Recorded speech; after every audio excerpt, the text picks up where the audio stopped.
Well, we've got 5 minutes left to wrap up the main event. And, of course, Anthony, the main event, the head of the table, the tribal chief, Roman Reigns, up against the 16-time world champ and returning John Cena. And it was interesting because a lot of people were sort of thinking, particularly with Ric Flair getting his release just recently, would Vince put Cena over and make him the 17-time champ and, in fact, wipe out Flair's record? Or would, of course, Roman Reigns retain? But for me, I thought I knew the answer straight away when Roman Reigns made the promo when he said either I'm leaving that stadium as champion or I'm leaving WWE. Now, he wasn't going to leave WWE, so it meant he was going to win, or he was going to leave as champion either way. So I guess in my own mind, I expected Reigns to win. But how did you view the match? Cena hasn't been in the ring for, how long now? Over a year, 18 months? Yeah. Because it was not last Mania, the Mania before. Yeah, possibly, yeah. So I thought he looked a bit, dare I say, a wee bit rusty, a bit slow. Yeah.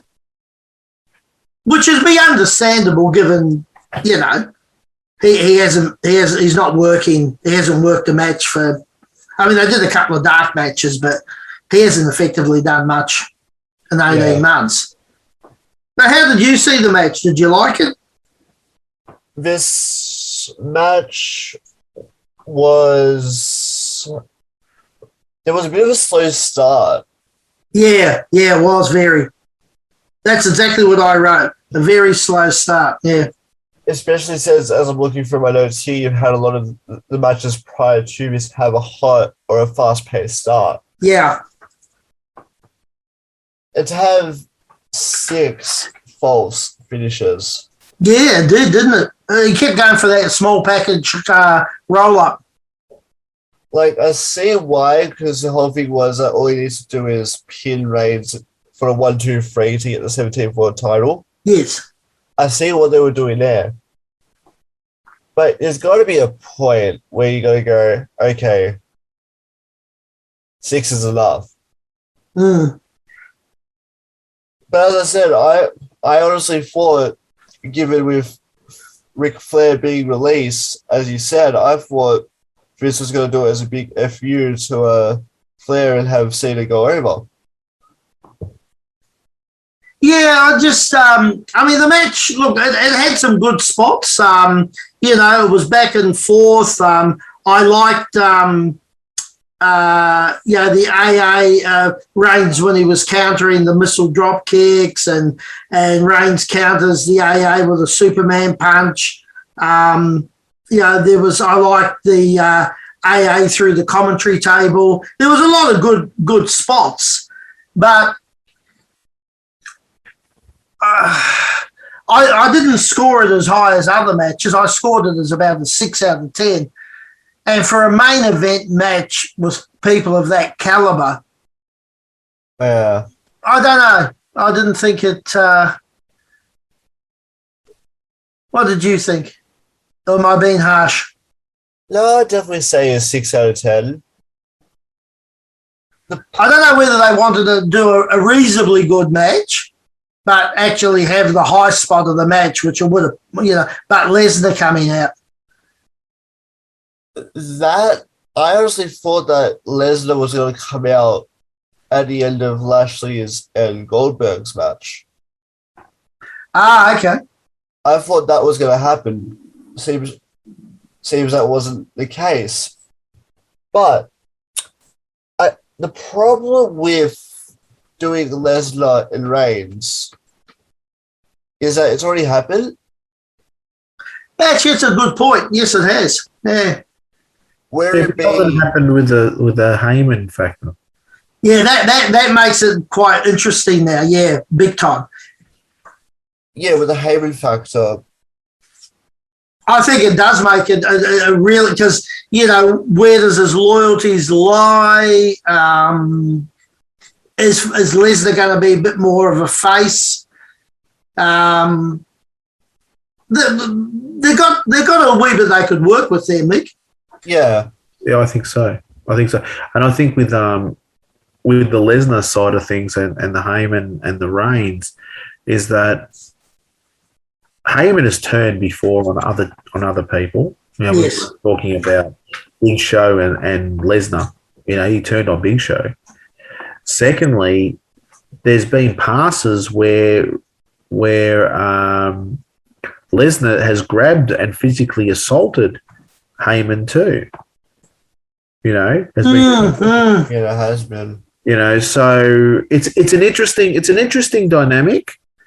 Obviously, I picked for Reigns to go over, and I actually said to Anthony a couple of weeks ago that I think it'll be Lesnar, it'd be Reigns and Lesnar, right?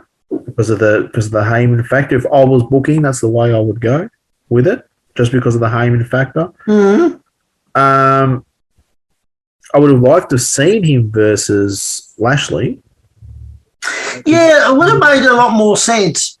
Been two dogs been barking at each other for a while, around from the fence from each other, so that would have been good. And I think that could still happen. I have no doubt in that. There's if they get Lesnar back for long enough, that could happen. But I think the dynamic of Heyman, Reigns, and Lesnar could be a very good run. Especially towards Rumble. I don't know if they could stretch it as long as WrestleMania, but definitely Rumble. I'd give it 6 months. Which is interesting, because now what do they do with Lashley?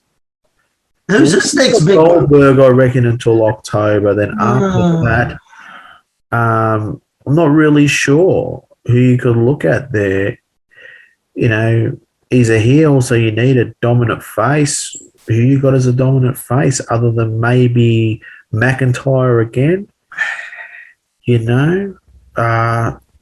Could you pull an Ultimate Warrior with friggin' Damien Slater? I don't know. There has been some.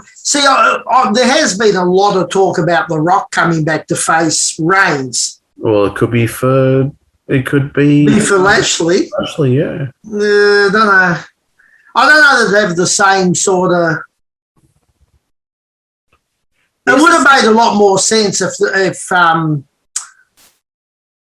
they sort of had Lashley going for Goldberg, and then Reigns coming in. But maybe it's such a long period between now and WrestleMania, all of this could still happen. But you got a pretty hot baby face if you change him from brands. I think you have to change him from brands, which is Edge.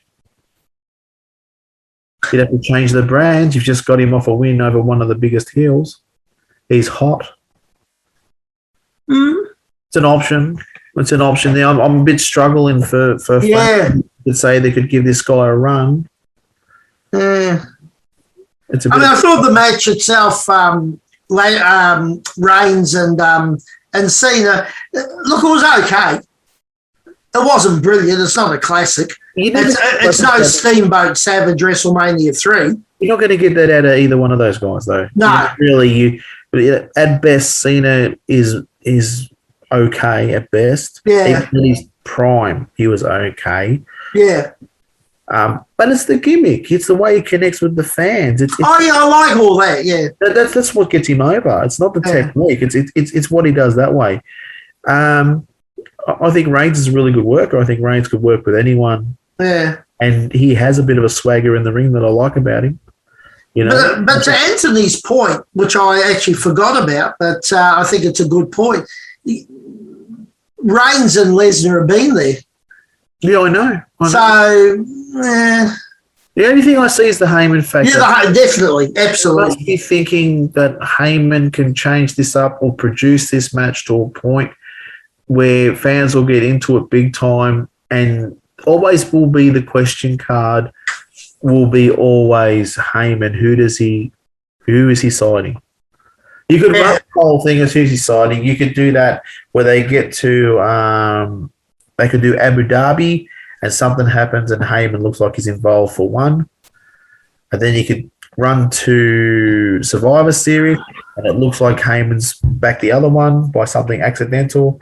And then you could run that to Rumble where maybe Heyman's not allowed at ringside or something like that happens and then they have the match out. I don't know what their booking philosophies are. You know, personally, it would have been good to see Lesnar versus Lashley. Personally. Yeah, I would have thought so. I would have thought that's the one everyone's hanging out for. But it didn't surprise me that didn't happen. It didn't surprise me that because they'd be looking at the quick. I think WWE's booking strategy is I want something that I can put together quick, right? That's why I call them the McDonald's of pro wrestling, right?